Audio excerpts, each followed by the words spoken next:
juntos, povo de Deus. Eu ressuscitarei, eu ressuscitarei,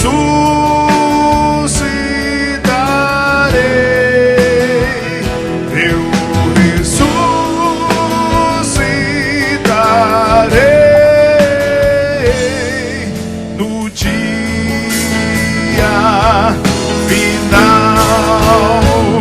Eu ressuscitarei, eu ressuscitarei, eu ressuscitarei no dia final. Sim, meu Senhor, eu creio que vieste ao mundo a remi-lo,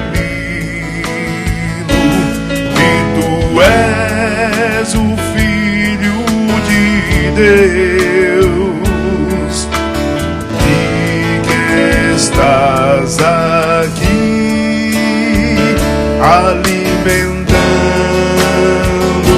nossas vidas. Erga os seus braços aqui, se encante. Eu ressuscitarei. Só os que creem.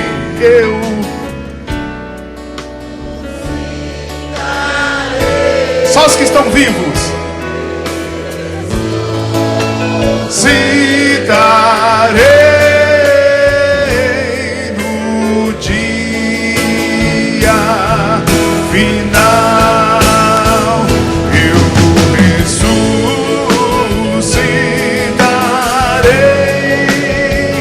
eu ressuscitarei,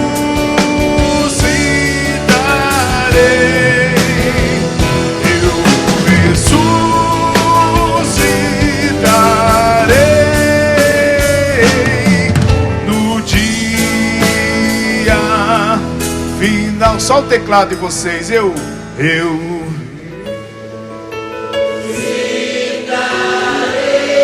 enche esse lugar com a sua voz, vai. Tá bonito, tá maravilhoso.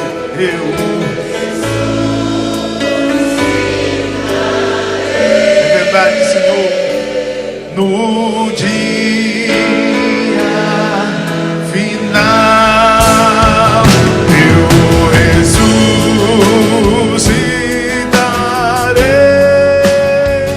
eu ressuscitarei, eu ressuscitarei no dia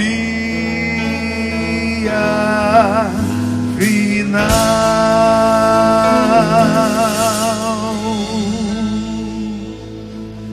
Amém, Senhor. Que assim seja, Senhor. Diga comigo, que assim seja, Senhor. Que eu ressuscite no dia final. Porque de que adiantará? Pode dizer, porque do que adiantará eu ter corrido, ter lutado, ter insistido, se eu não ressuscitar? Mas eu estou certo. Se eu creio em Ti, eu ressuscitarei no dia final. Eu ressuscitarei no dia final. Obrigado, Senhor. Amém. Graças a Deus. Essa é a nossa fé. Acreditamos na ressurreição. Muito embora tenhamos que passar pela sexta-feira da paixão, nossos olhos estão voltados para a ressurreição. Nossos olhos estão fixos na linha de chegada. A sexta-feira das trevas é só uma passagem. Viu, meu irmão? Viu, minha irmã? Talvez o seu ano inteiro é uma sexta-feira. Talvez o seu ano inteiro é um ano de luta, de dores, de dificuldades. Talvez você enfermo, você no presídio, você com uma pessoa enferma em casa, você que viu sua família desmoronar. Olha para a realidade e vê sexta-feira de treva, de escuridão, de morte. Mas o domingo da ressurreição não tarda a vir, diz o Senhor. E pelos olhos da fé, pelos olhos da nossa fé católica, apostólica, romana, nós acreditamos. Ele vencerá no final. Ele ressuscitará e nos ressuscitará com Ele. Ele levantará o que caiu. Ele trará de volta o que tinha se perdido. Ele reconstruirá aquele que foi destruído. Porque Ele fez isso com seu próprio corpo. Lá no sepulcro. Estava moído.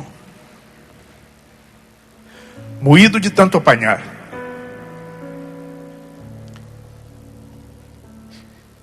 Estava perfurado por pregos e por lanças.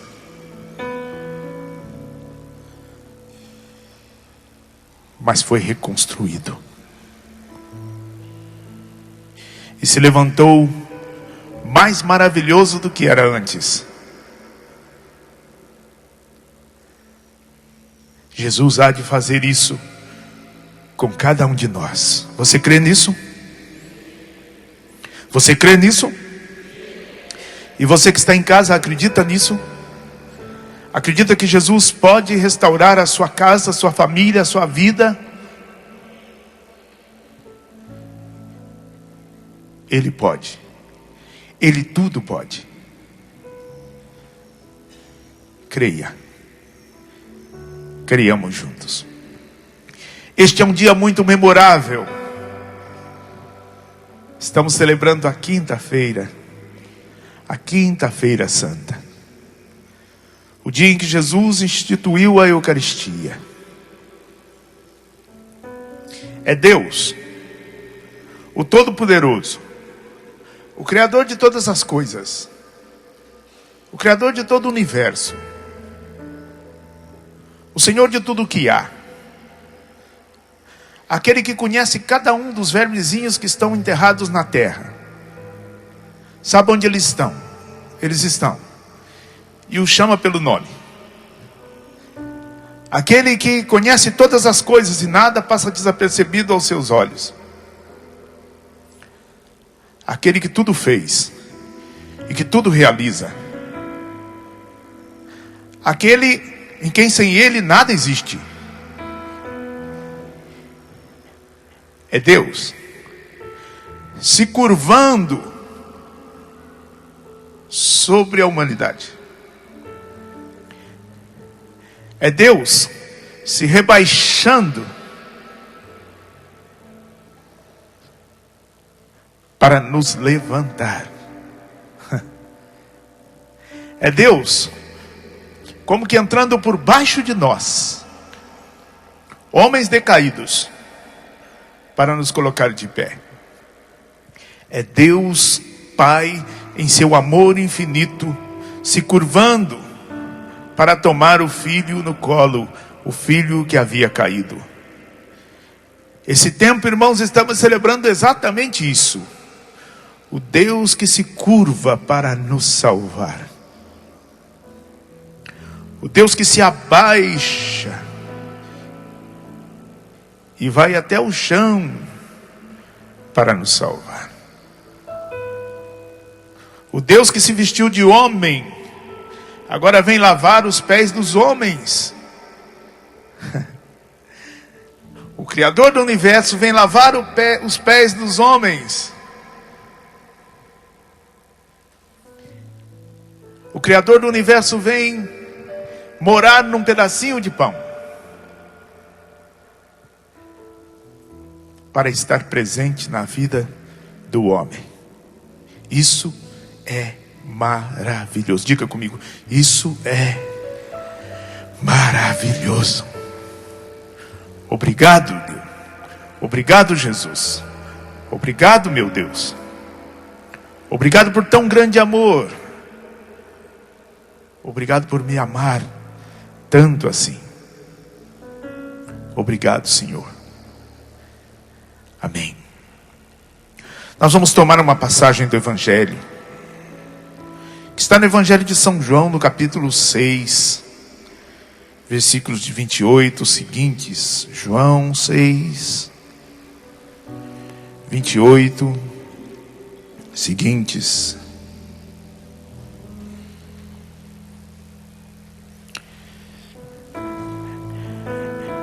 Aqui é todo o discurso de Jesus falando sobre o pão da vida. É uma passagem bem longa, onde ele se diz o pão descido do céu, e de fato é. E onde as pessoas rejeitam o que ele fala, porque dizem, esse homem é louco.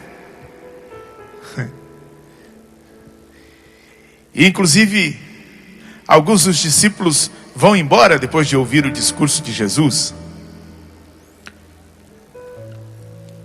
E ficam aqueles que tinham que ficar, e ele então pergunta a eles, e vocês também não querem ir embora?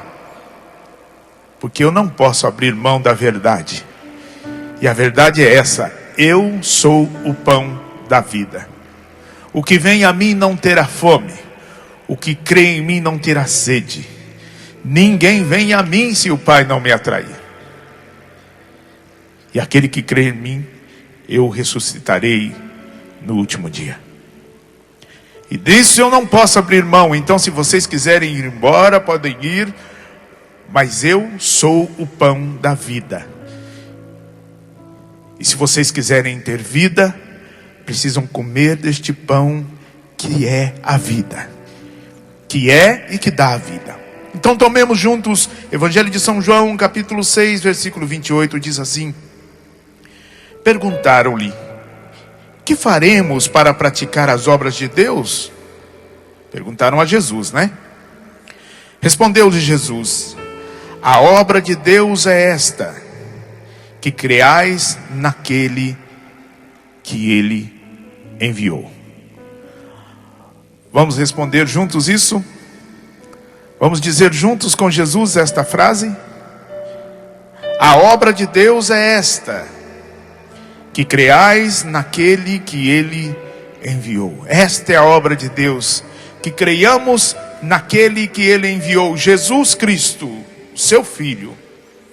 Perguntaram eles: que milagres fazes tu, para que o vejamos e creiamos em ti? Qual é a tua obra? Nossos pais comeram o maná no deserto, segundo o que está escrito: deu-lhes de comer o pão vindo do céu. Jesus respondeu: em verdade vos digo, Moisés não vos deu o pão do céu, mas o meu Pai é quem vos dá o verdadeiro pão do céu, porque o pão de Deus é o pão que desce do céu e dá vida ao mundo. O pão de Deus é o pão que desce do céu e que dá vida ao mundo, disse Jesus. Disseram-lhe: Senhor, dá-nos sempre deste pão. Jesus replicou: eu sou o pão da vida. Aquele que vem a mim não terá fome, e aquele que crê em mim jamais terá sede. Mas já vos disse, vós me vedes e não credes. Todo aquele que o Pai me dá virá a mim, e o que vem a mim não o lançarei fora. Pois desci do céu não para fazer a minha vontade, mas a vontade daquele que me enviou. Ora, esta é a vontade daquele que me enviou, que eu não deixe perecer nenhum daqueles que me deu, mas que os ressuscite no último dia. Ora, esta é a vontade daquele que me enviou, que eu não deixe perecer nenhum daqueles que me deu, mas que os ressuscite no último dia. Esta é a vontade de meu Pai, que todo aquele que vê o Filho e nele crê, tenha a vida eterna, e eu o ressuscitarei no último dia. Está escrito isso na sua Bíblia? Versículo 40. Esta é a vontade de meu Pai, que todo aquele que vê o Filho e nele crê, tenha a vida eterna, e eu o ressuscitarei no último dia. Eu ressuscitarei, eu ressuscitarei, eu ressuscitarei no dia final. Eu ressuscitarei, eu ressuscitarei, eu ressuscitarei no dia final.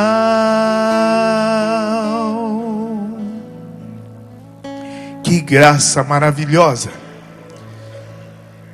é de emocionar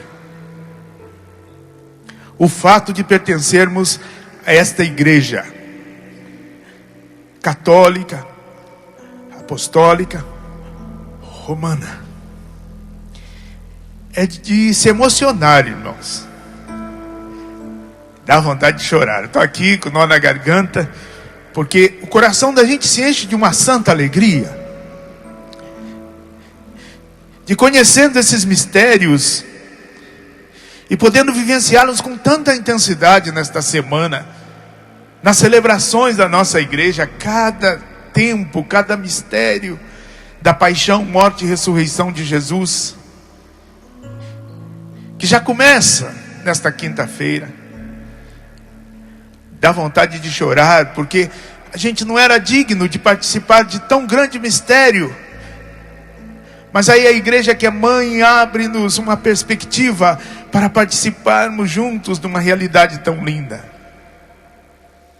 A começar por esta, em que Jesus se faz pão e se revela no pão para nós, e se dá a nós como alimento. E enquanto se dá em alimento, nos fortalece para a caminhada até chegarmos àquele dia em que todos nós o veremos face a face e ressuscitaremos com Ele, porque é promessa dele, é promessa eterna. O versículo 40 está dizendo, e a Bíblia não mente: esta é a vontade de meu Pai, que todo aquele que vê o Filho e nele crê tenha a vida eterna, e eu o ressuscitarei no último dia. Eu ressuscitarei no último dia. Oh, grande mistério, oh, maravilhoso mistério esse da Eucaristia. Oh, grande mistério, oh, maravilhoso mistério este, que nos abre portas e janelas para entrarmos no coração de Deus. É Deus, irmãos, abrindo as portas para que nós entremos. E aqueles que não conseguem entrar pela porta, Ele abre também as janelas. E aquele que não consegue entrar pelas janelas, Deus tira os telhados todos. Deus nos quer dentro da sua casa, Deus nos quer dentro do seu coração, e Ele fará qualquer coisa para nos ter aí. E é isso que Ele está fazendo em Jesus Cristo. Abriu portas, abriu janelas, derrubou paredes, tirou telhados, dizendo: entra meu filho, entra minha filha, entra nesta igreja, entra no coração de Deus. As portas estão abertas, as paredes eu derrubei para que você entre. Eu fiz de tudo para facilitar a sua entrada. Venha experimentar esta grande graça, esta maravilhosa graça. Venha enxergar, venha ver o Filho de Deus que está aqui, alimentando nossas vidas, diz a canção. Sim, meu Senhor, eu creio que vieste ao mundo a remi-lo, que Tu és o Filho de Deus e que estás aqui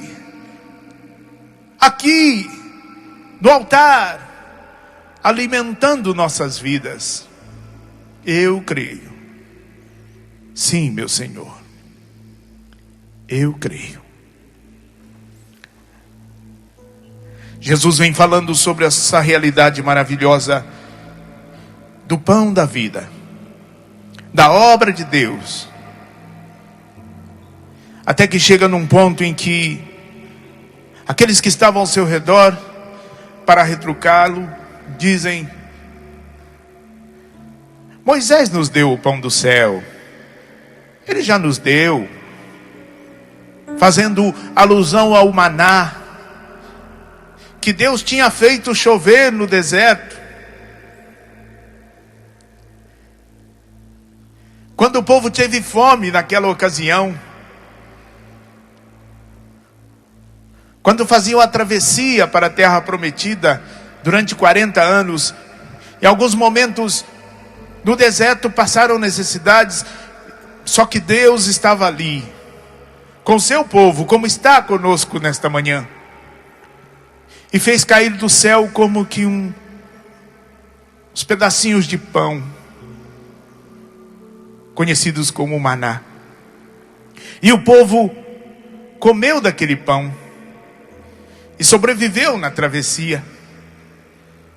Só que aquele pão que caía do céu, aquele maná, ele não podia ser guardado. O povo tinha que aprender a confiar em Deus, a confiar na providência de Deus. E todo aquele que juntava um pouco daquele maná e guardava para o dia seguinte, quando ia no dia seguinte para tomá-lo, para comer, ele estava podre. E agora esses homens falam a Jesus: Deus nos deu o pão do céu, o maná. Mas o maná era só para aquele dia.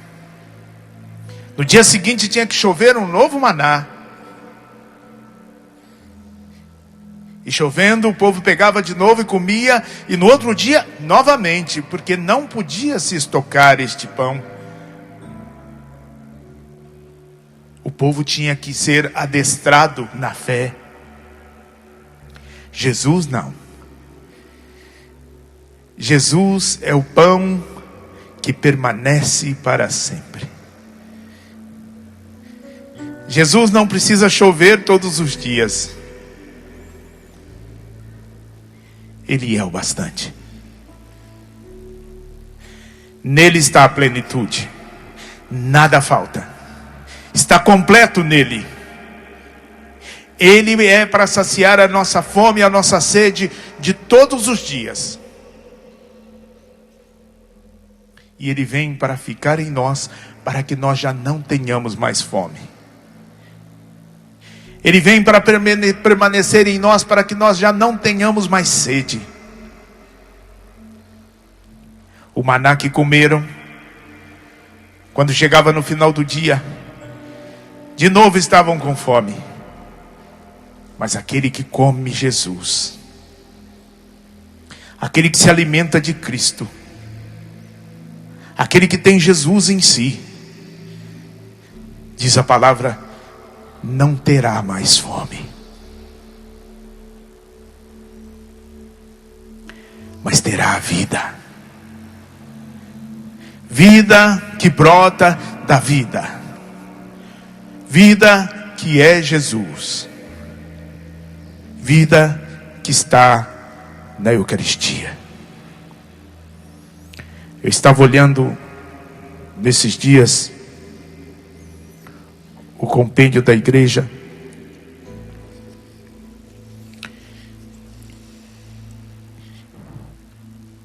e vi o que a igreja diz a respeito da Eucaristia. Neste texto, o que é a Eucaristia? A Eucaristia é o próprio sacrifício do corpo e do sangue do Senhor Jesus. É o próprio sacrifício, é o próprio. Próprio é próprio. É. Que ele instituiu para perpetuar pelos séculos até o seu retorno, o sacrifício da cruz, confiando assim à sua igreja o memorial de sua morte e ressurreição.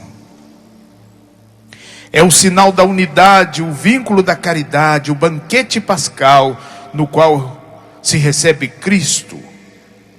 A alma é coberta de graça e é dado o penhor da vida eterna.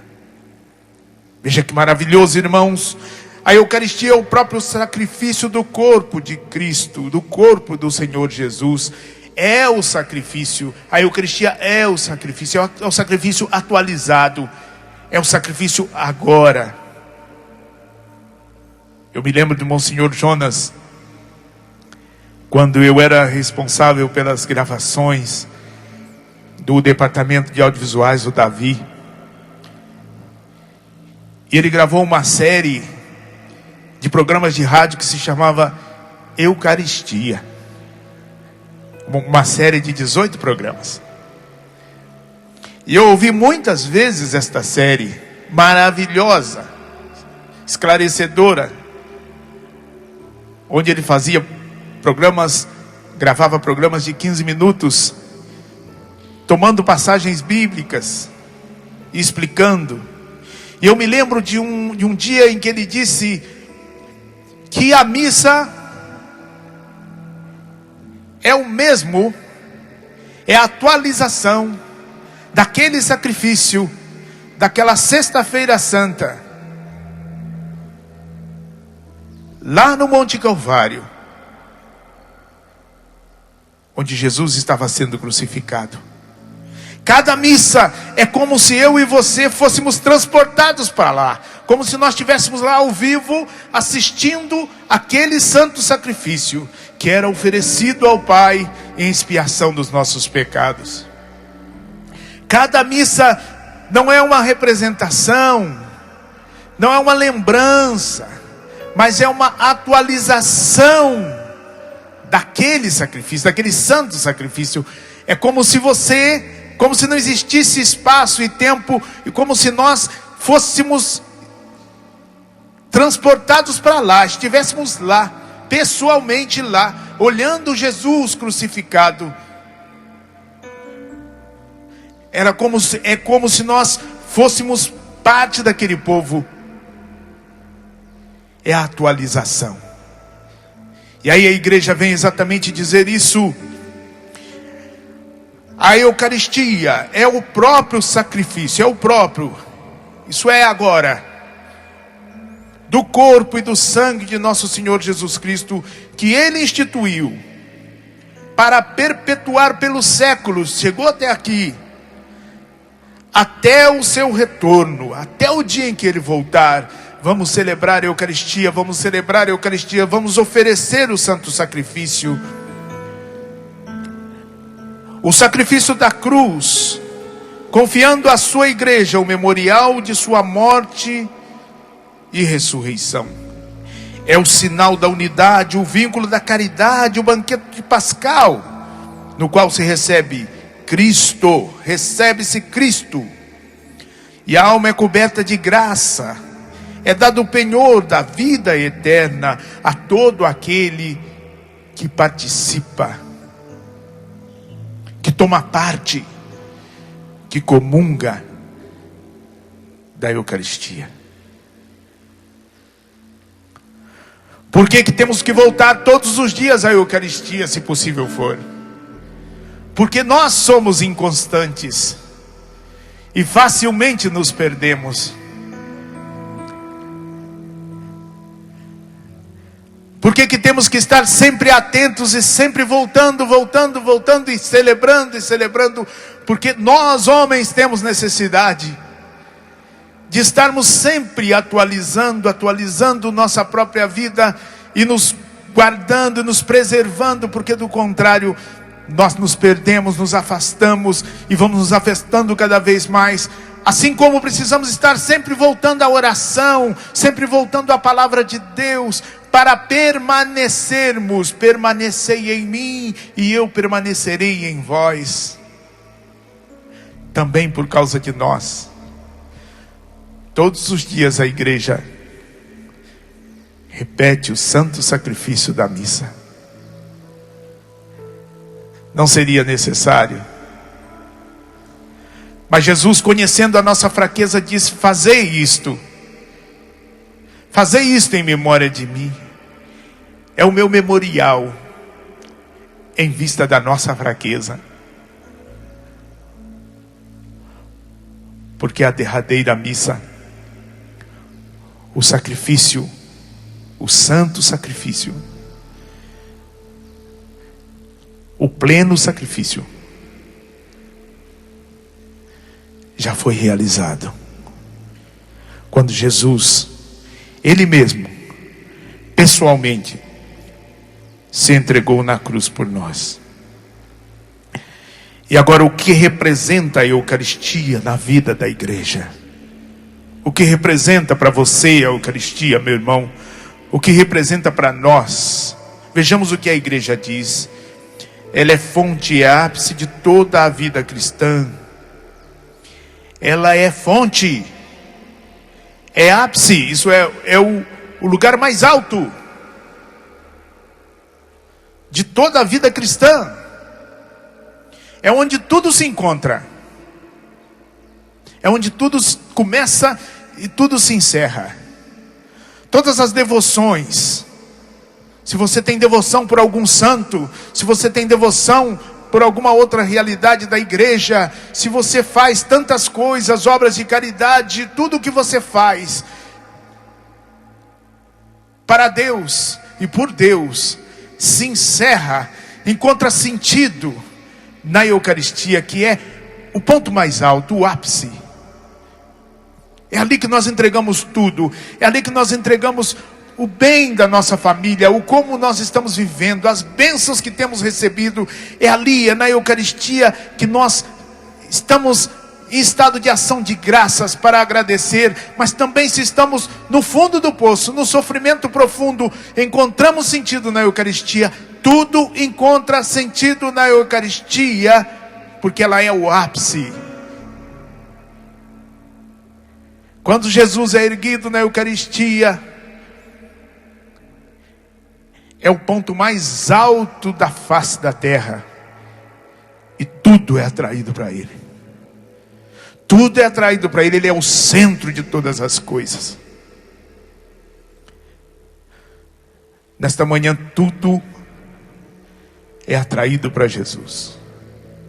Todas as suas lutas, todas as suas dificuldades, todas as suas alegrias encontram sentido na Eucaristia, que hoje a igreja, de um modo especial, celebra na missa da instituição da Eucaristia. Nós conhecemos também com a missa do lava-pés, para dizer: sua vida tem sentido. Diga para quem está do seu lado: sua vida tem sentido, meu irmão, na Eucaristia. Diga mais uma vez: sua vida tem sentido, irmão, na Eucaristia. Se você estava perguntando: por que nasci, por que estou aqui, e o futuro, o que será para mim? Tudo está na Eucaristia. Em Jesus, Eucaristia. O ápice. O cume do monte. A Eucaristia é fonte, é o ápice de toda a vida cristã. Na Eucaristia atingem o seu clímax a ação santificante. A Eucaristia é santificante. A ação santificante de Deus para conosco. E o nosso culto para com Ele. Veja, a Eucaristia nos santifica. Deus usa da Eucaristia, de Jesus Eucaristia, de seu Filho presente na Eucaristia, para nos santificar. E ao mesmo tempo, quando vamos à Eucaristia, nós prestamos o maior culto que podemos prestar a Deus. O maior louvor que podemos prestar a Deus. Que lindo! O maior louvor não é eu cantar músicas maravilhosas e balançar as mãos. Isso também é louvor. Mas o ápice do louvor, o cume do louvor, o mais alto do louvor, é você participar com toda a piedade da Eucaristia, da celebração eucarística. A Eucaristia encerra todo o bem espiritual da igreja. Meu Deus, escutem isso. A Eucaristia encerra todo o bem espiritual da igreja. Vocês têm ideia do que é isso? Vocês estão entendendo o que a igreja está dizendo? Todo o bem espiritual da igreja se encerra na Eucaristia. Está contido na Eucaristia. O mesmo Cristo, nossa Páscoa, a comunhão da vida divina e a unidade do povo de Deus são expressas e realizadas pela Eucaristia. Mediante a celebração da Eucaristia, já nos unimos à liturgia do céu e antecipamos a vida eterna. Meus irmãos, escutem isso, eu vou até repetir. Mediante a celebração da Eucaristia, digam comigo vocês, mediante a celebração da Eucaristia, eu não escutei nada. Mediante a celebração da Eucaristia, já nos unimos à liturgia do céu e antecipamos a vida eterna. Ok, agora você falou com a cabeça, agora você vai falar com o coração. Vamos outra vez, hein? Mediante a celebração da Eucaristia, já nos unimos à liturgia do céu e antecipamos a vida eterna. Você quer saber o que é vida eterna? Participe da Eucaristia. Participe piedosamente da Eucaristia e já estarás vendo por uma janela, porque a Eucaristia é a antecipação da vida eterna. Pela Eucaristia, Jesus diz: pelo meu corpo, pelo meu sangue, pela sua fé em mim, eu o ressuscitarei no último dia, no dia final. E aquele que Jesus ressuscitar estará na vida eterna. Jesus não vai ressuscitar você para te mandar para outro lugar. Ele o ressuscitará para a vida eterna. Para a vida eterna. Eu o ressuscitarei no dia final. Diante de tão grande mistério, diante de tão maravilhosa graça, nós católicos, apostólicos, romanos, nós que acreditamos, que confiamos em Jesus Eucaristia, que acreditamos na intercessão da sempre Virgem Maria, a mãe da Eucaristia, a mãe do corpo vivo de Deus, nós deveríamos e deveremos difundir mais e mais a fé, a importância da Eucaristia.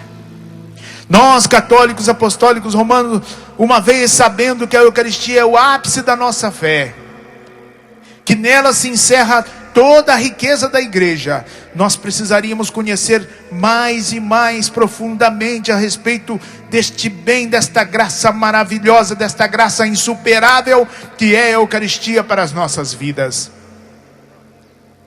E deveríamos comunicar esta graça maravilhosa aos nossos filhos, e aos filhos dos nossos filhos, e aos filhos dos nossos filhos. E quando não estivermos mais lá, por termos comunicado aos nossos filhos, aos filhos de nossos filhos, e aos filhos dos filhos de nossos filhos, que estes perpetuem, transmitindo aos seus filhos, e aos filhos de seus filhos, e os filhos dos filhos de seus filhos, e assim sucessivamente. A família cristã encontra seu sentido, encontra sua vida em plenitude no seio da igreja, na Eucaristia. Na Eucaristia que traz em si todas as outras realidades da vida cristã, e que se encontra nela, e que se encerra nela. Uma vida de dignidade, uma vida de santidade, de justiça, uma vida de bondade, uma vida de piedade, de amor fraterno, de solidariedade. Tudo isso se encontra na Eucaristia, se encerra na Eucaristia. Se você é bom, serás bom na Eucaristia. Se você é fiel, serás fiel pela Eucaristia. Se você é um bom pai, será um bom pai encerrado na Eucaristia. Se você é um bom esposo, serás um maravilhoso esposo mergulhado no mistério da Eucaristia. Se você é uma boa esposa, será uma maravilhosa esposa mergulhada no mistério da Eucaristia. Se você é um excelente filho, será ainda mais maravilhoso se estiveres mergulhado no mistério da Eucaristia, se estiveres mergulhado na igreja de nosso Senhor Jesus Cristo, que é tudo para nós, que é tudo para nós, onde nossas famílias permanecerão de pé, permanecerão firmes, não ruirão.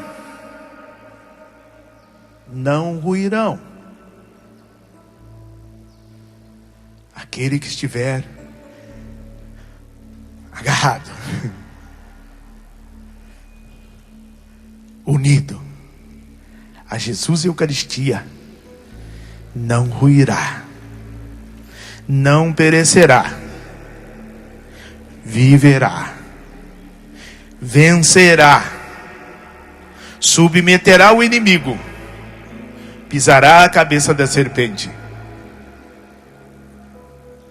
Uma vez que acreditamos, uma vez que conhecemos as riquezas, é claro, eu estou aqui fazendo uma explanação rápida, mas estou longe de dizer e de expressar o que realmente a Eucaristia significa, o que Jesus e a Eucaristia significa.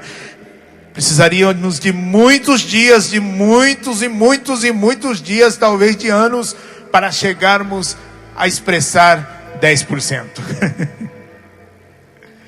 Porque jamais chegaremos a explicar 100% do que significa Jesus na Eucaristia. Nem todos os livros que foram escritos até hoje podem expressar tudo o que Ele é e tudo o que Ele realiza. Então nós, na nossa pequenez, humilhados aqui, queremos dizer a você: a Eucaristia é o dom de Deus, o maior dom de Deus para a nossa humanidade. Jesus, Eucaristia, o Senhor de todas as coisas, está com os olhos voltados para nós. Está está com os olhos fixos em mim e você, está dizendo: vem para mim, vem para mim. Eu dizia, diante de tão grande mistério, de tão grande beleza, nós deveríamos difundir, dizer mesmo, falar, insistir, convidar, chacoalhar as pessoas que nós amamos e até mesmo as que nós não amamos o bastante. Vamos à Eucaristia, vamos à Eucaristia. Nós devíamos incutir no coração dos nossos filhos, com insistência e persistência, a importância que é a Eucaristia para a nossa vida e para a nossa família.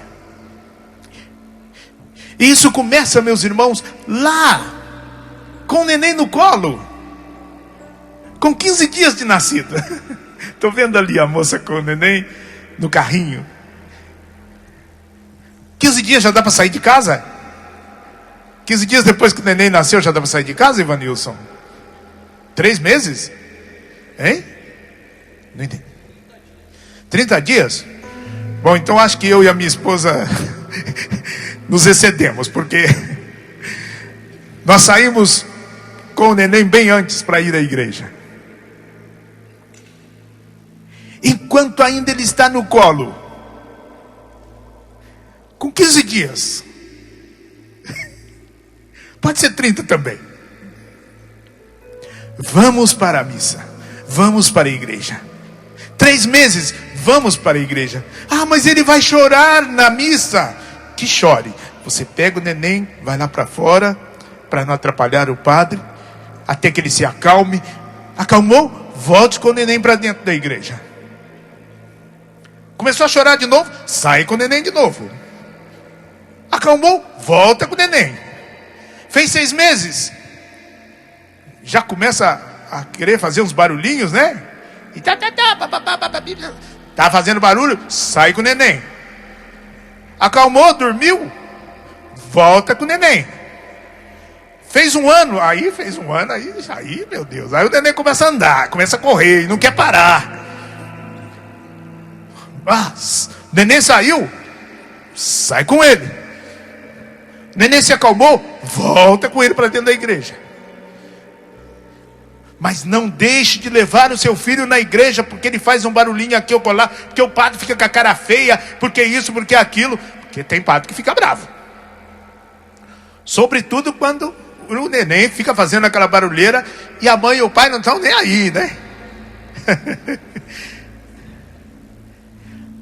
Mas nós precisamos fazer isso com os nossos filhos. E fez 3 anos de idade, vamos para a igreja.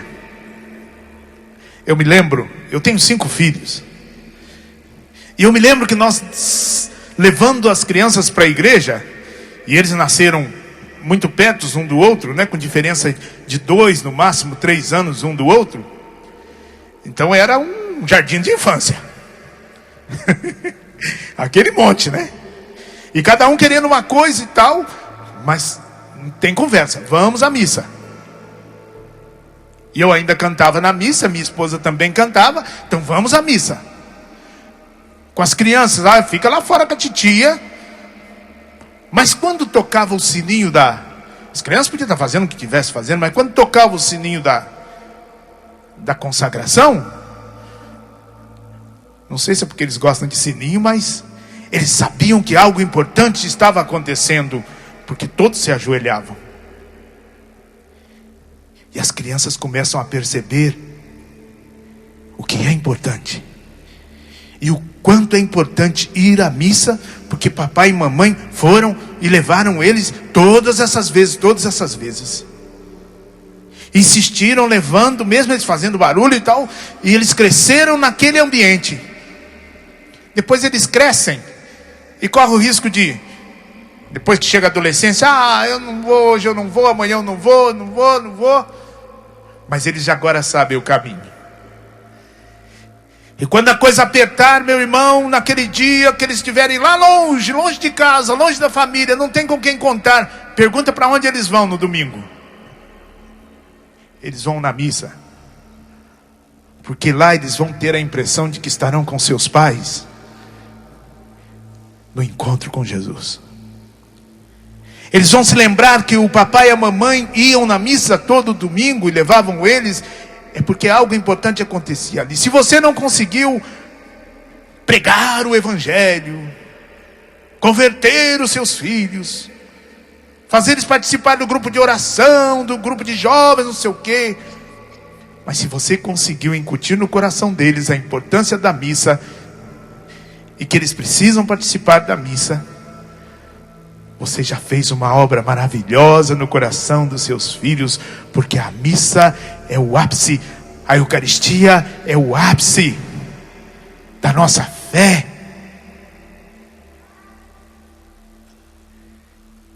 Eu dou graças a Deus pelos filhos que eu tenho. Eles conhecem o lugar do sacrifício. E graças a Deus, vão à missa, sem eu precisar falar nada, nem sua mãe. Sabem o caminho, sabem a importância, aprenderam. Não porque eu fiquei falando na cabeça deles, mas porque se as palavras ajudam, o testemunho arrasta. Arrasta seus filhos desde pequenininhos pelo seu testemunho. Porque será muito mais fácil do que se você quiser fazer isso depois que eles estiverem já grandes, formados.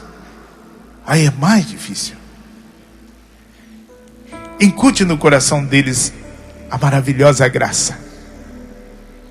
Para terminar, eu me lembro daquela passagem em que Abraão vai oferecer o seu filho em sacrifício no alto do monte. Deus pede o sacrifício de Abraão, que ele ofereça o seu filho Isaque, como um prenúncio daquilo que aconteceria depois, na sexta-feira da paixão, em que o próprio Deus entregaria seu filho. E na caminhada para chegar lá no alto do monte, Abraão com seu filho caminhando do seu lado, levando um feixe de lenha nas costas, seu filho vai caminhando do lado dele, e num determinado momento seu filho começa então a perguntar: pai Abraão, já temos a lenha, já temos o fogo, já temos o punhal, mas aonde está o cordeiro para ser imolado? Caminha mais um pouco, e de novo o menino pergunta: papai, já temos a lenha, está aqui nos meus ombros, já temos o fogo para o sacrifício, já temos a faca, está nas suas mãos, mas aonde está o cordeiro para ser imolado? E vocês conhecem o final da história. Quando chegam lá no alto do monte, é o menino que deverá ser imolado. Mas aí Deus, que só queria provar a fé de Abraão, provar o amor que ele tinha por Deus, Deus não permitiu que ele sacrificasse o seu filho. Mas o lindo disso agora, e aonde eu fixo o meu olhar, meus irmãos, é que Isaque sabia, porque seu pai o levava para o lugar do sacrifício. Isaque sabia quais eram os componentes, quais eram os materiais necessários para o santo sacrifício, e sabia onde é que se realizava o santo sacrifício. Isaque sabia que era preciso lenha, Isaque sabia que era preciso fogo, Isaque sabia que era preciso um punhal, Isaque sabia que precisava de um cordeiro, porque seu pai o levava para o lugar do sacrifício. Isaque sabia o caminho do sacrifício, e depois que Abraão morresse, Isaque iria realizar o sacrifício no mesmo monte, com os mesmos ingredientes, porque aprendeu com seu pai o caminho, os detalhes, e sabia o lugar do sacrifício, do santo sacrifício.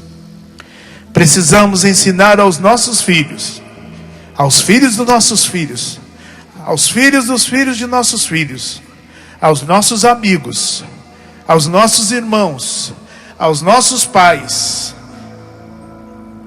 aos nossos inimigos, o caminho para chegar ao lugar do santo sacrifício. Precisamos tomar pelas mãos as pessoas que nós amamos. E repito, até aquelas que nós não amamos o bastante. Porque não amamos, se ainda não amamos, é porque ainda não nos encontramos de fato. Não tivemos um encontro impactante e definitivo com Jesus e a Eucaristia. Mas quem sabe agora, de mãos dadas com a pessoa com quem ainda nós não amamos o bastante, levando ela, quem sabe, até só no coração, nós nos encontremos com Jesus de fato e veremos nossas vidas transformadas para sempre, para sempre. O Deus em quem eu confio, o Deus em quem nós confiamos, é um Deus que é capaz de mudar o rumo da história. E Deus está mudando o rumo da história desde que Jesus veio ao mundo. Deus inaugurou um novo modo de mudar o rumo da história das pessoas. E este modo se chama Eucaristia. Jesus, Eucaristia, que se entrega por nós e para nós, para nos alimentar até aquele derradeiro dia em que nos encontraremos face a face com Ele. E Ele então nos dará o abraço e dirá: eia, servo bom e fiel. Que luta, hein? Eu vi o seu sofrimento, vi as vezes que você caiu. Eu sei como dói. Ah, sei. Mas agora, meu servo, meu querido, você chegou. E você olhará para si mesmo e dirá: mas Senhor, eu cheguei, mas olha o meu estado, estou todo sujo, todo esfolado, todo machucado ainda pelas quedas. Ele dirá: sim, eu sei, não poderia ser de outra forma. Tu és humano. O que importa agora é que chegaste e vem para o abraço. E quando nós o abraçarmos, aliás, quando Ele nos abraçar com aqueles braços de amor, tudo que faltava em nós será completado no abraço que Ele nos dará. E o mal que ainda persiste em nós morrerá, cairá por terra. É Jesus, a vida de minha alma. É Jesus, a vida de minha alma. Até tem uma canção que diz exatamente isso.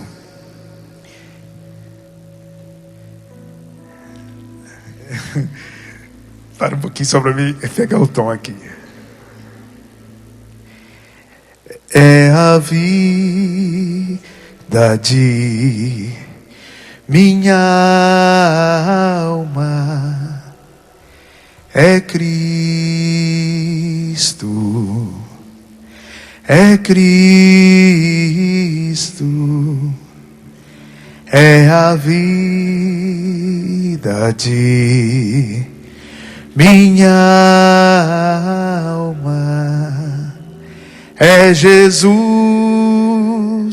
meu Salvador.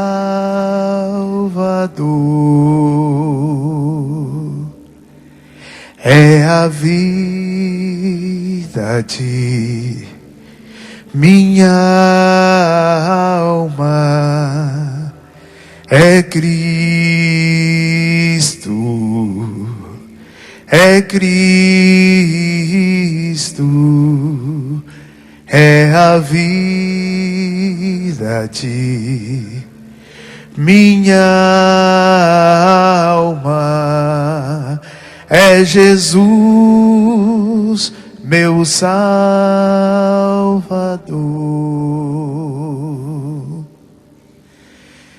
Cristo, Cristo, Cristo, Cristo.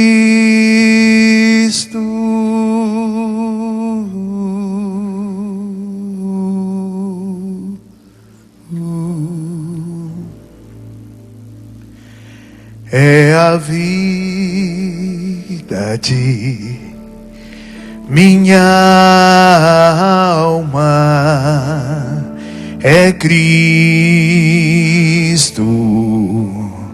é Cristo,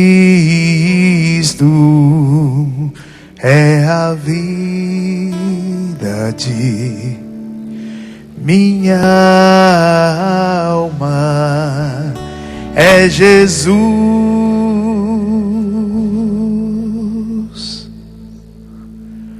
meu Salvador.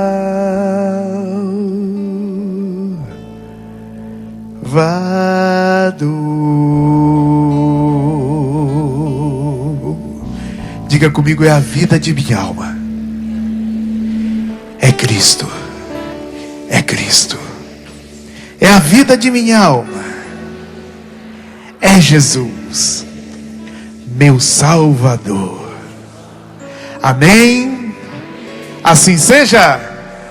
Amém. Graças a Deus. Se essas palmas são para Ele, e precisam ser para Ele, tem que ser mais forte. A Ele, a Jesus e a Eucaristia, seja o louvor, a honra e a glória pelos séculos sem fim. Se essas palmas são para Ele, ainda mais forte. Que digno é o Senhor de todo louvor e de toda adoração. Bendito sejais, Senhor Jesus. Amém.